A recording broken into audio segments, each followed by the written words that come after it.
In this video, I'm going to give you the answer of this question. The question is, which movie's premiere led to a statewide holiday in Georgia? Well, I give you the answer of this question, and the correct answer of the question is Gone with the Wind. So that is the answer for the question.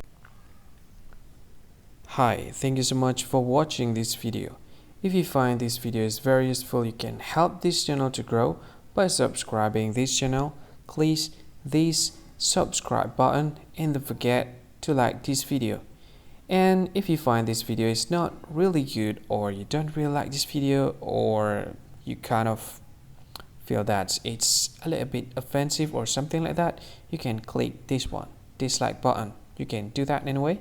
And if you want to share this video with your friend, you can share it by clicking this share button, and you can share it to any social media that you wish that is currently available at this time, like Facebook, Twitter, LinkedIn, and many others, right?